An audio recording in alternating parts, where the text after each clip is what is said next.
Welcome back to the Deep Dive. Yeah, Today, we are strapping ourselves in for a big one. a really big one. We're looking at a company whose name you see everywhere. On the NASDAQ Q100, on Formula One cars, golf tournaments, even cricket now. Major League Cricket. Yep. But for most people, the operational reality of this company is, well, it's pretty much invisible. We're talking about Cognizant Technology Solutions Corporation, or CTSH, on the stock market. Right. And that invisibility you mentioned, that is precisely what makes them so powerful. They're like the digital plumbing. The backbone for all these huge banks, healthcare systems, retail giants. They're building and managing the infrastructure we all use. Exactly. A massive American multinational IT consulting and outsourcing company. Precisely. And so our mission today is really to pull back that curtain. We're going to dive into a whole stack of source material that, charts this story of just staggering growth. It really is almost unbelievable hypergrowth. From a tiny, 50-person startup unit in India to this nearly $20 billion global force. And just to put that scale in context for you right away, based on the 2024 figures, Cognizant's revenue is nearly $19.7 billion. 19.7. And the workforce is 336,800 employees. Wow. So it's an operation just built on efficiency and scale. So we have to analyze, what drove that growth, but we also have to look unflinchingly at the friction point. The legal challenges, the controversies. And critically, the human cost of getting that big that fast. Okay, so let's unpack this journey. Because when you hear those numbers, you immediately think, classic American tech story. Right, Silicon Valley garage or something. Exactly. Right. But Cognizant's beginning is far more paradoxical. It's the story of a company that had to be born in one country to really succeed in another. Let's start right there with that founding paradox.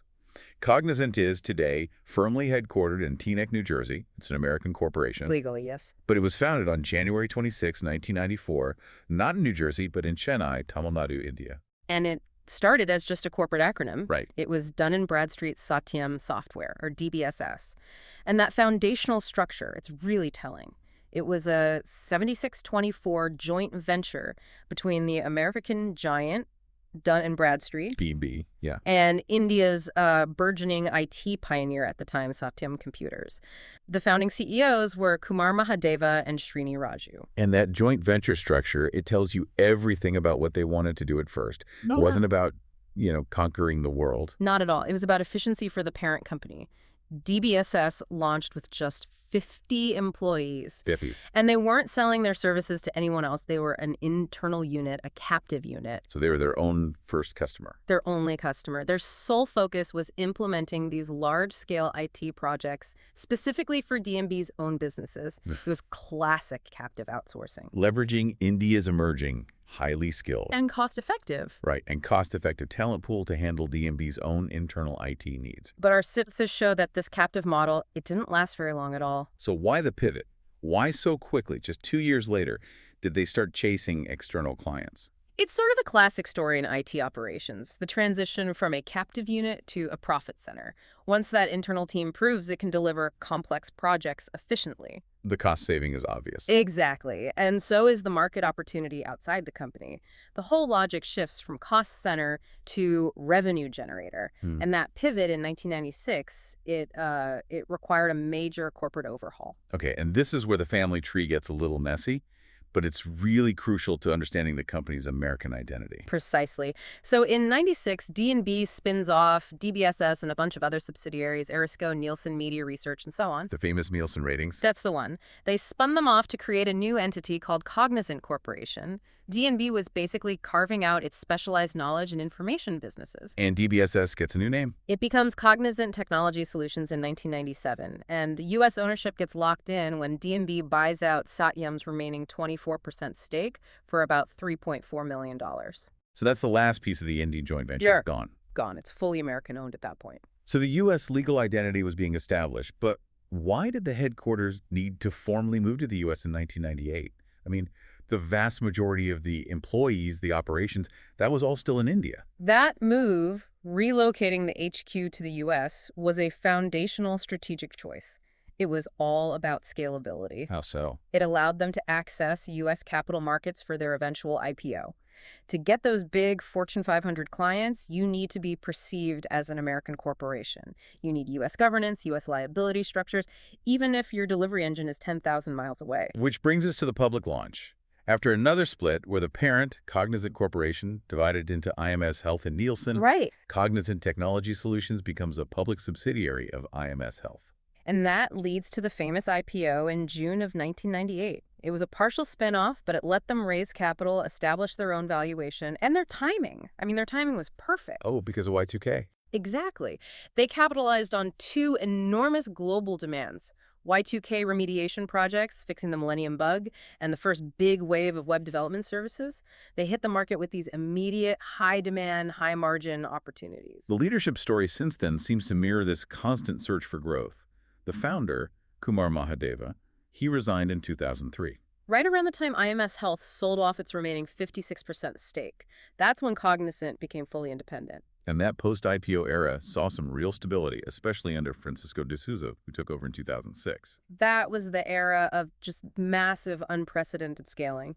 But the last 5 years, you've seen this rapid churn at the top. It really underscores the relentless pressure in this industry. Brian Humphreys replaced de Souza in 2019. And then just recently, in 2023, the CEO role went to Ravi Kumar Singh, Who was a huge industry veteran from their main rival, Infosys. He was the president of Infosys. It sounds like the board is demanding this constant, hyper-efficient optimization to the point where they're willing to poach top talent from their direct competitors to run the show. So it's the story of a captive Indian subsidiary that very rapidly becomes this New Jersey-based global corporation, all built on a foundation of massive Indian delivery capability.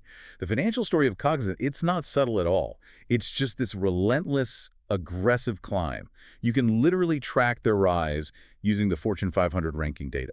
The milestones really do confirm their entry into the corporate elite. They got added to the NASDAQ Q100 in 2004. Then the S&P 500. In 2006, yeah. But the Fortune 500 trajectory is the most stunning visual. They debuted in 2011 at rank 484. And just think about that. From a startup in 1994 to a Fortune 500 company in less than 2 decades. That's a staggering achievement. And they didn't just make the list. They shot up the ranks. They peaked at rank 185 by 2021, blowing past hundreds of established American firms. Which brings us right to the logistics of it. How do you manage 336,800 people and coordinate that level of service delivery across the entire world? It's managed through a combination of geographical centralization and a very specialized organizational structure. So while that U.S. identity is key for capital and for governance, the operational core is still India. It absolutely is. Our sources show that out of the 347,000 employees they had at the end of 2023, about 254,000 of them, that's nearly 3/4 of the entire global staff, are in India, across 13 major cities. So India is just this massive, efficient delivery engine. Exactly. The concentration is extraordinary. Chennai and Hyderabad are the largest centers, each with over 50,000 employees. 50,000 people in one city. And then Bengaluru is next with nearly 40,000. This centralization, it allows for these immense economies of scale in recruiting, in training, in managing huge, complex projects. But they're still a multinational firm. They're serving clients all over Europe, the Americas. How does that Indian core connect with the rest of the world? They maintain this vital geographical spread of local and global delivery centers, places like the UK, Australia, Hungary, the Netherlands, Spain, China, the Philippines. And Latin America. All across Latin America, Canada, Brazil, Argentina, Mexico, Costa Rica. And this footprint is really strategic. So it's not just about cost. No. It lets them deliver services closer to the client, which is crucial for sensitive projects or, regulatory requirements. And it also lets them hedge against political or economic instability in any one region. Okay, so let's dig into the actual mechanism of their work. How does a company this huge organize the thousands of services it sells beyond just saying IT? The outline mentions this classic matrix structure, vertical units and horizontal units. This matrix is the secret sauce for global outsourcing success. The vertical units are the customer-facing parts. They focus entirely on specific industries. Like banking. Banking and financial services, insurance, healthcare, manufacturing, retail, you name it. The goal here is deep industry expertise. So when a bank calls, Cognizant wants to make sure the team on that call understands regulatory compliance and core banking processes better than anyone. And the horizontal units, then, they focus on the capabilities themselves, no matter who the client is. Is that right? Precisely. They are the technology and process specialists. This includes complex things like big data analytics, mobile computing, specialized testing services, and what they call business process outsourcing, or BPO. Let's just pause on BPO for a second. It's a term that gets thrown around a lot. For someone who might not be familiar, how would you define business process outsourcing in this context? BPO is essentially hiring an external specialist to manage and execute specific, repeatable business functions that aren't core to your company's main mission. Okay. So if you're a bank, your core mission is banking. Your non-core functions might be things like managing your call center, handling insurance claims processing, or running your payroll system. I see. Cognizant's BPO horizontal unit takes over those processes, often moves them to their massive centers in India, and runs them cheaper and often faster by leveraging scale and technology. So if a major retailer, which is a vertical, hires Cognizant to manage their supply chain logistics, a process or a horizontal, how is that coordinated? That's where the third piece comes in, Cognizant Consulting. The consulting team, they act as the high-value glue. The glue. They bridge the industry knowledge of the vertical units with the technical implementation expertise of the horizontal units. They're the strategists, the problem solvers, the architects of these massive digital transformation deals. It sounds like the consultants are the expensive glue holding this whole matrix together. They're the ones responsible for landing the big deals. That's absolutely right. The consulting arm is where that high-value client relationship expertise lives. Our sources note that Cognizant is one of the largest recruiters of MBAs in the industry, specifically to staff this team. You need people who can walk into a Fortune 100 boardroom and articulate a sophisticated digital strategy that integrates their BPO, their analytics, and their cloud capabilities. So that brings us to the future. The conversation everywhere today is dominated by generative AI.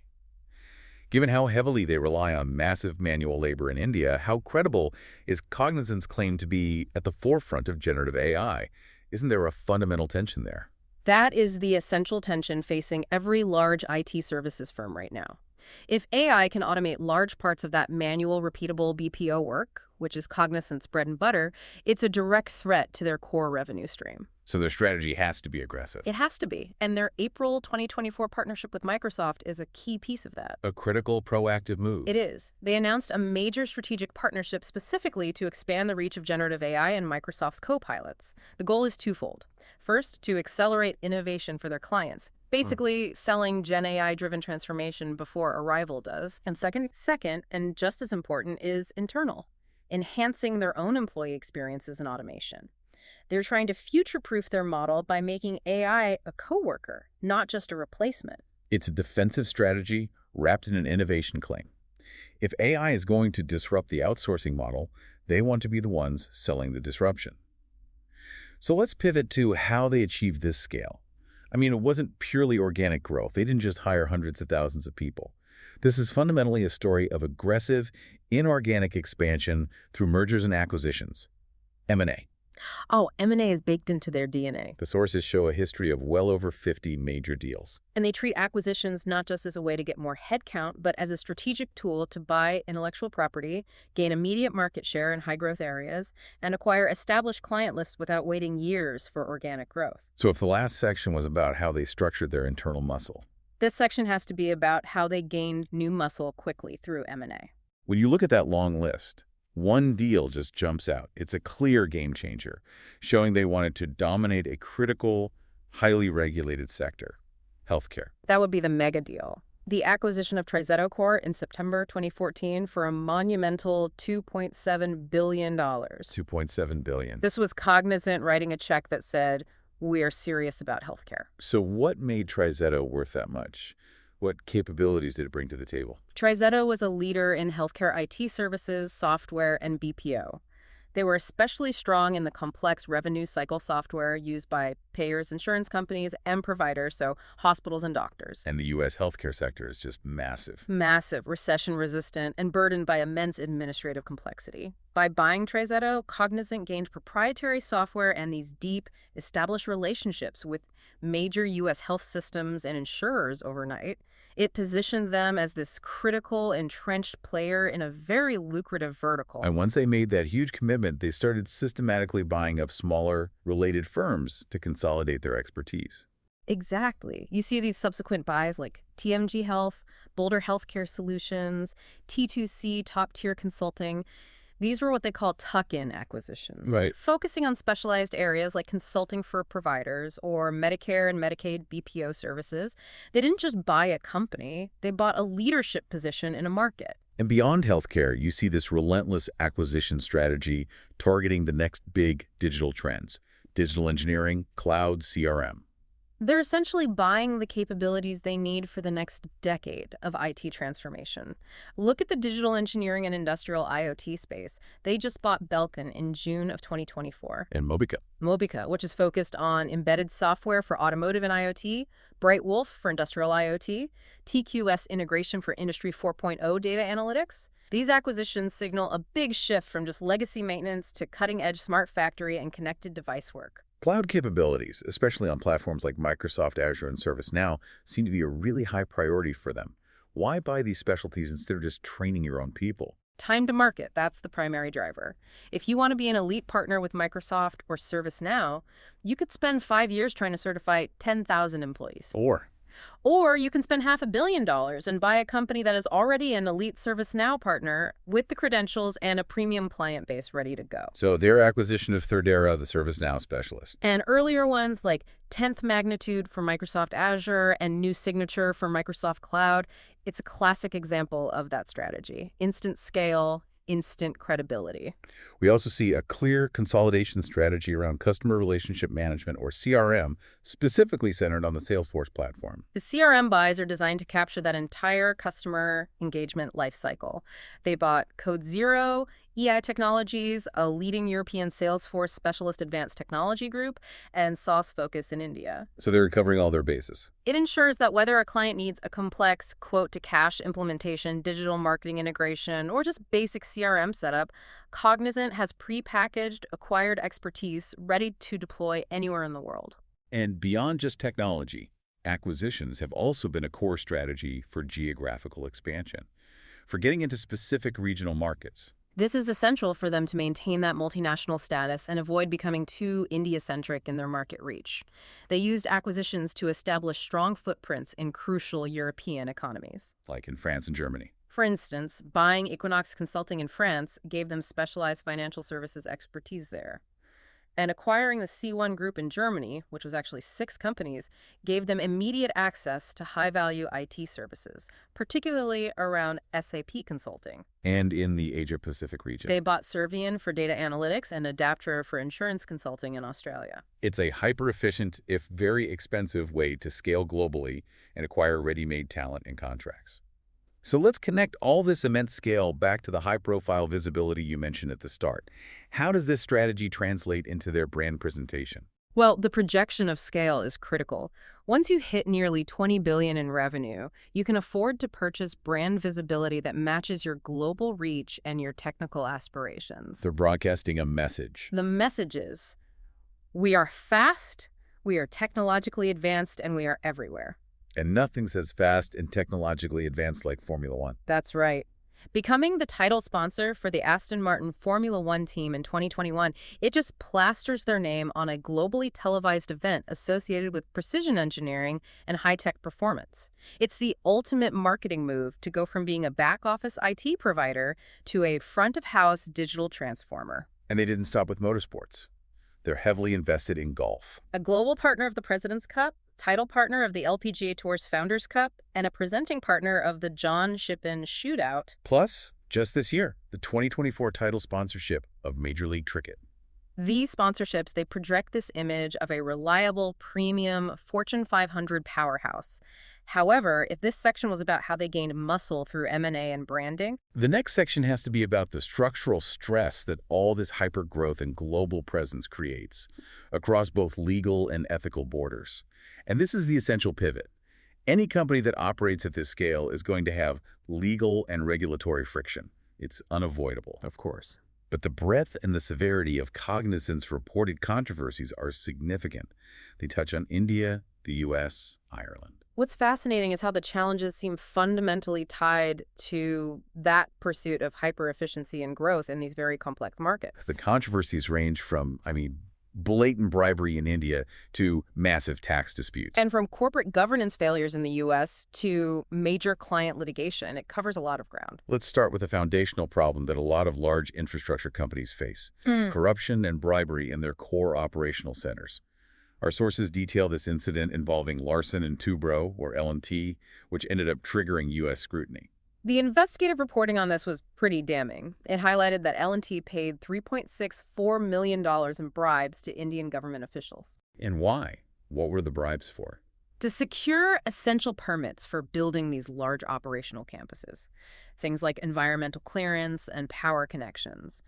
The crucial detail, though, is that the source material indicates Cognizant reimbursed this money to L&T, disguising the payment on their books as compensation for cost overruns. Which immediately raises red flags for U.S. law compliance, specifically the Foreign Corrupt Practices Act, the FCPA. Precisely. The FCPA makes it illegal for U.S. companies or anyone acting for them to give anything of value to foreign government officials to get or keep business. By allegedly reimbursing and disguising that bribe money, Cognizant exposed itself to severe legal jeopardy. What happened? In 2016, the company launched an internal probe and announced it was cooperating with U.S. authorities about potential FCPA violations. And the corporate fallout was swift. It was. The company's president, Gordon Coburn, he resigned almost immediately after that probe was announced. It just shows the immediate high-stakes nature of these compliance failures for executive leadership. It underscores the risk of taking operational shortcuts, even if those shortcuts are culturally common in certain complex markets. And beyond bribery, Cognizant faced an even bigger financial headache with tax and financial compliance in India, a major tax evasion allegation. This incident in 2016-17 was huge. The Indian Income Tax Department escalated things to the point of freezing Cognizant's bank accounts and deposits in Chennai and Mumbai. Freezing their accounts. The allegation was serious. The company was accused of evading a dividend distribution tax, or DDT, totaling over 25 billion rupees. 25 billion rupees sounds like a massive number. Can you put that into U.S. dollars for us? At the time, that was roughly $385 million. And to give you some scale, that one disputed tax bill was almost 2% of Cognizant's entire annual revenue for that year. So this was not a trivial dispute. Not at all. It was massive financial exposure. And freezing bank accounts is basically the nuclear option for a tax authority. Right. How did they resolve that? The company had to appeal to the courts immediately. The court intervened to stop the tax department from taking further punitive action, but it did require Cognizant to deposit 15% of the disputed tax, about $75 million as security, while the case proceeded. This just highlights the complex, ongoing regulatory risks of legally moving massive profits from the Indian operation back to the U.S. parent company. Exactly. And the legal scrutiny wasn't just limited to external tax compliance either. In 2019, they had issues with corporate governance, specifically directives from the Registrar of Companies in India. What was that about? This touches on internal transparency and disclosure. The company faced the possibility of criminal prosecution for repeatedly violating directives. The issue was that they allegedly failed to fully disclose vital information about stock options of their U.S. parent company and related payments of hundreds of crores. That's about $40 million. Right, about $40 million in related payments. It suggests a perceived lack of transparency in how executive compensation and funds moved between the very profitable Indian entity and the U.S. headquarters. So it raises questions about their corporate disclosure integrity. It does. And finally, we should look at operational failure. Not all friction is criminal or financial. Sometimes it's just about failing to deliver on your core service, which leads to major client disputes. Indeed. In 2019, Cognizant was hit with a major breach of contract lawsuit by Crawford & Company, a U.S.-based insurance claims provider. What happened? The lawsuit centered on the failure of Project Atlas, which was a critical implementation of PeopleSoft financial software. It's what's known as an ERP system. We should probably define ERP quickly. Why is the failure of an ERP system so catastrophic for a client? ERP stands for Enterprise Resource Planning.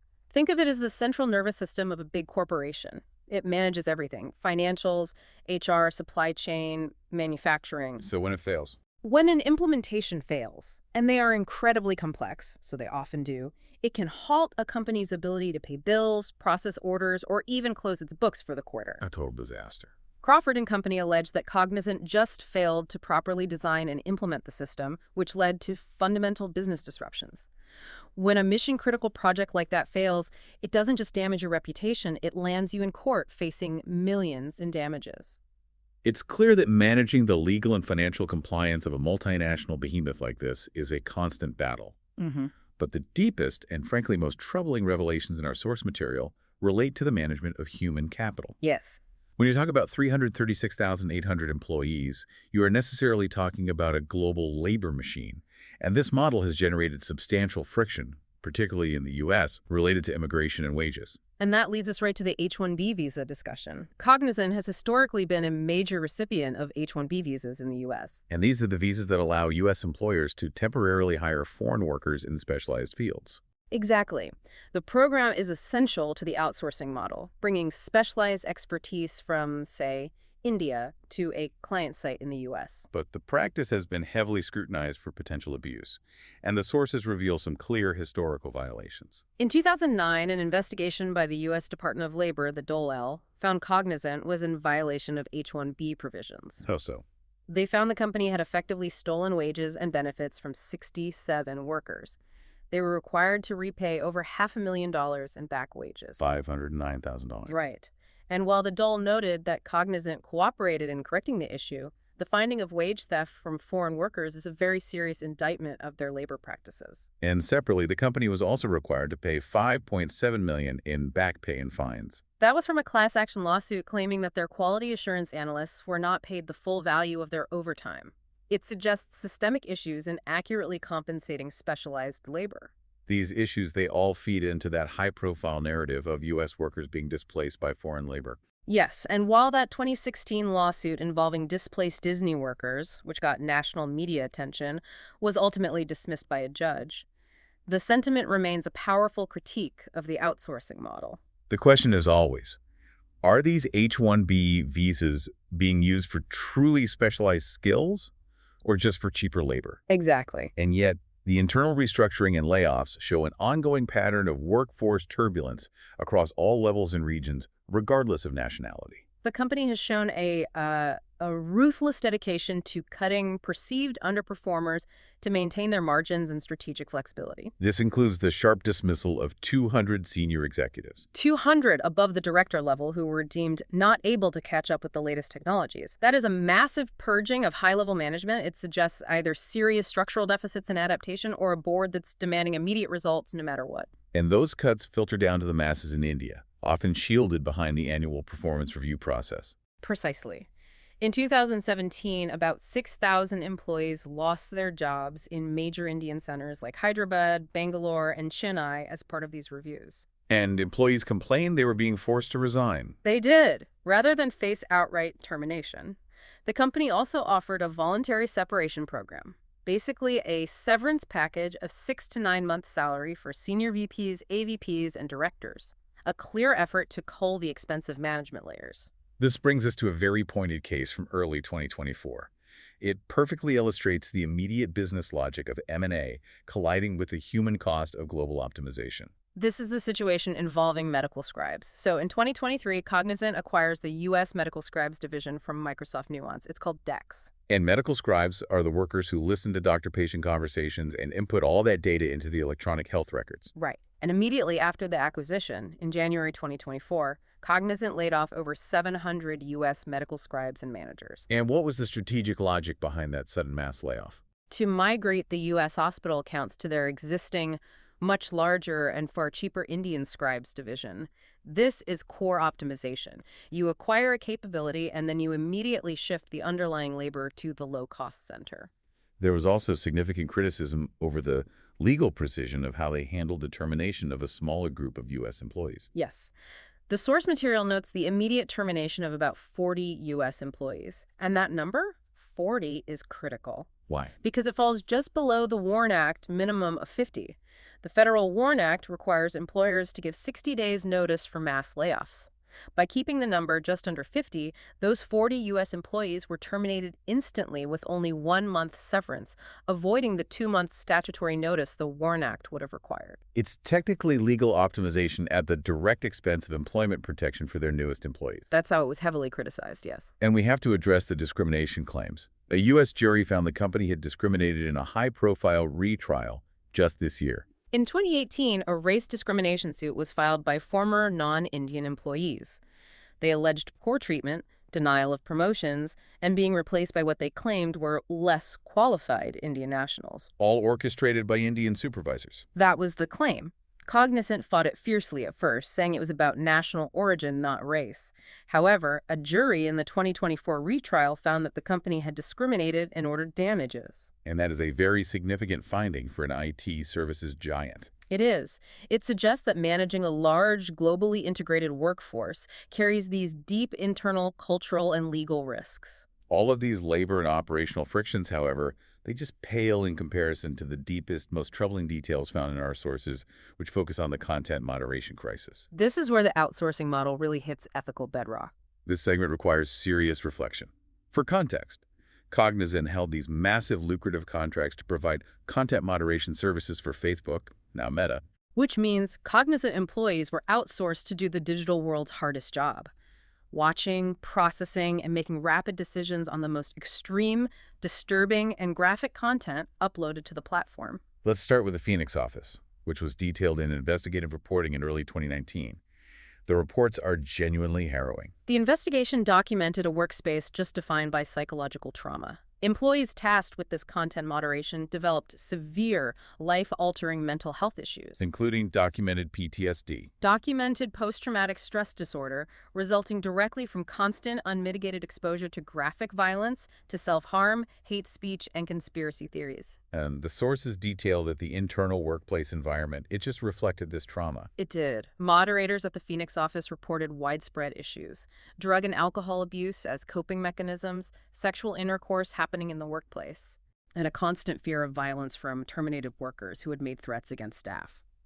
The office environment was clearly dysfunctional, unsupervised, and deeply, deeply stressed as a direct consequence of the job's psychological toll. The follow-up investigation, which focused on Cognizant's Tampa, Florida office, suggested that conditions there were even worse. The Tampa reports, they highlight the devastating consequences of inadequate corporate infrastructure.